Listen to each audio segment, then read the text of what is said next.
Ito po yung entrance ng bagong pasyalan po dito na Mala Italy, Venice daw yung ganda. Yan guys, yung parkingan pa ng motor 30 pesos po. Taga Quezon City Hall po yung nagpapaparking po dito. At makikita po natin dito yung mga nagtitinda po at may panindang lobo po dito guys. At ito na nga po, papasukin na po natin ang Mala Venice na bagong pasyalan po dito sa Jones Bridge, dito sa Binondo, Manila. Ito guys, pagpasok pa lang natin, may makikita na po natin dito na mga nagpapapicture po dito sa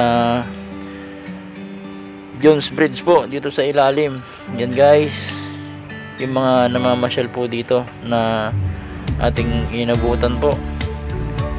At ito na nga po yung view ng ganda ng Jones Bridge. Grabe, sobrang ganda po. At first time ko lang po nakita ito. Sobrang nakakamangha sa mga view po dito na ating mga makikita. Lalo na yung mga ilaw po dito at yung mga nagtataasang building po dito. Kaya naman napakarami pong mga vloggers na po ang pumunta po dito. Yan. Kaya nung napunod ko ito, pinuntahan na rin namin para makita rin po yung view, kung ano ba talaga yung ganda na sinasabi ng mga vloggers po na pinupuntahan ng napakarami nating mga kababayang Pilipino. Yan guys, yung arko ng Binondo sa yung mga Chino. Yan. Grabe pala dito guys, sobrang ganda. At yan po yung Ilog Pasig guys. Kaya tinawag na Ilog Pasig dahil sa Pasig po nagmumula yung tubig ng ilog. Yan guys, yung mga namamasyal po dito. Bali nandito na po tayo, malapit dito sa ilalim ng tulay. At ito na nga po guys, kanya-kanya na po picture po dito, video po. Yan yung mga kasalubong po natin.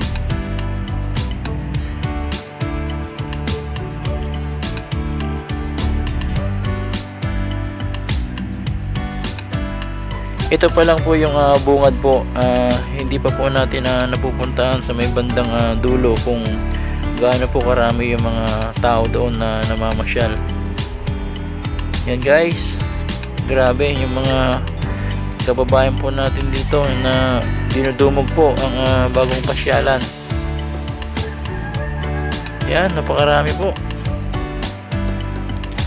At kanya-kanya pong kuha dito ng remembrance ng mga picture po. At ito po yung kababayan nating vlogger guys. Yan. Yan po, binablog niya po yung lugar. At ito na po yung ilalim ng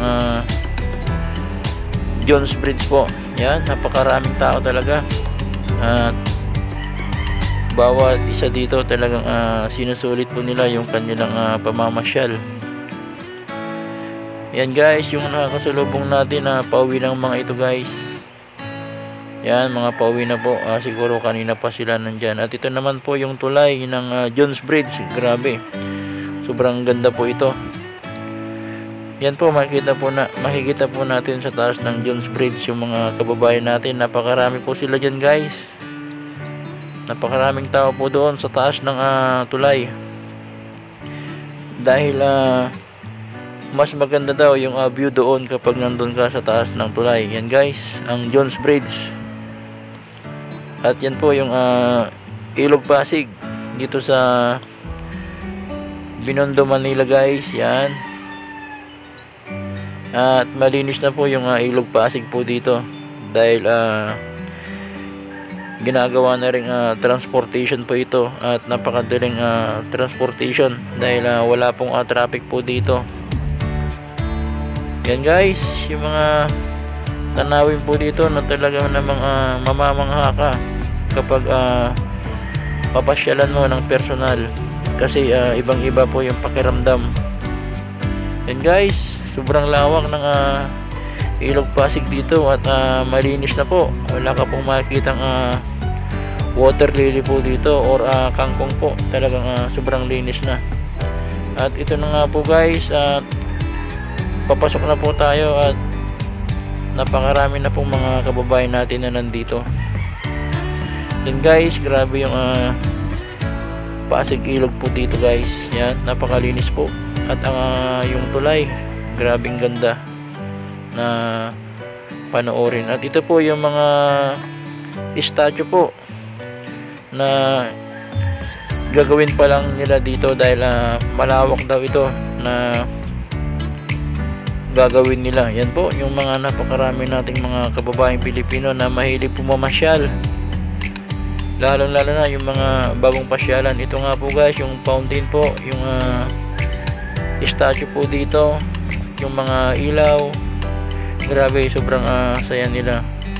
At pati ako na-excite din sa kanilang kasiyahan po dito na mamasyal. Yan guys, salamat sa mga vloggers po dahil nakita rin namin yung lugar na sobrang ganda naman talaga. Kaya sa lahat po ng ating mga kababayan gustong mamasyal po dito, sana mapasyalan po nyo ng personal para mas maramdaman nyo po yung ganda ng view at yung mga kababayan po natin na sobrang dami talagang namamasyal po dito. Yan guys sila.